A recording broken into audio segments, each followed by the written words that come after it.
وَنَزَّلْنَا عَلَيْكَ الْقُرْآنَ تِبْيَانًا لِكُلِّ شَيْءٍ وَهُدًى وَرَحْمَةً وَبُشْرَى لِلْمُسْلِمِينَ। আল্লাহ রাব্বুল আলামিন বলেন, শুনো, শুধু রাজনীতি নয়, অর্থনীতি নয়, শিক্ষানীতি নয়, যুদ্ধনীতি নয়, বরং তোমার ইহকালের যা কিছু প্রয়োজন, পরকালের যা কিছু প্রয়োজন, সবকিছু আল্লাহ রাব্বুল আলামিন আমার সিনার মধ্যে খুলে খুলে স্পষ্টভাবে বর্ণনা করে দিয়েছেন। সুবহানাল্লাহি ওয়া বিহামদিহি। তাহলে রাজনীতি কোরআনের মধ্যে আছে, কিন্তু রাজনীতির যে সিস্টেমটা, আমাদের যে ফালতু সিস্টেম, মানুষকে হত্যা করে রাজনীতি করা, এটা কোরআনের মধ্যে নাই। মানুষকে হত্যা করে রাজনীতি করা, এটা কি কোরআনের মধ্যে নাই। কোন প্রকৃত রাজনীতিবিদ মানুষের ক্ষতি করতে পারে?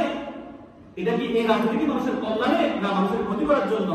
রাজনীতি হলো ইসলামী শাসন ব্যবস্থা যখন রাষ্ট্রের মধ্যে কমপ্লিটলি বাস্তবায়িত হবে, তখন একটা মানুষের শিক্ষা ব্যবস্থার জন্য যে অর্থ প্রয়োজন সেটি রাষ্ট্র দিবে, চিকিৎসা ব্যবস্থার জন্য যে অর্থগুলি প্রয়োজন সেটা রাষ্ট্র নিশ্চিত করবে।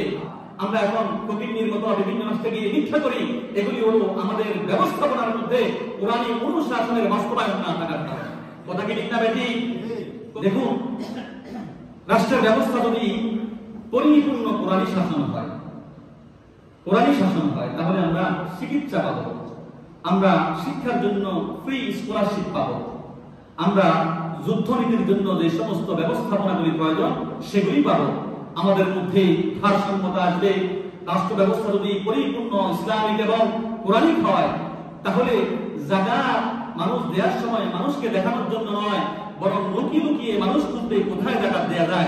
আগে একটা সময় ছিল যাকাত দেওয়ার জন্য মানুষ খোঁজা হতো, মানুষ পেত না। আর এখন যাকাত যারা দেয় তাদেরকে মানুষ খুঁজে, তাদেরকে পায় না। তারা কি করে? লুঙ্গি নিয়ে আসে, ছবি উঠায়, ভিডিও করে। এখন তো আবার স্যাটেলাইট গুলিও খুব সহজলভ্যে পাওয়া যায়। আর টিভি, টিভি, কোন একটা টিভির সাথে ভালো সম্পর্ক থাকলে আসুন দেখুন কিভাবে আমরা যাকাত দিই।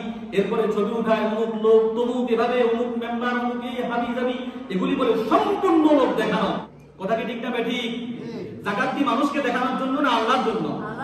নামাজ কি মানুষের জন্য না আল্লাহর জন্য? কেউ যদি মানুষকে দেখি নামাজ পড়ে, তার নামাজ কি হবে?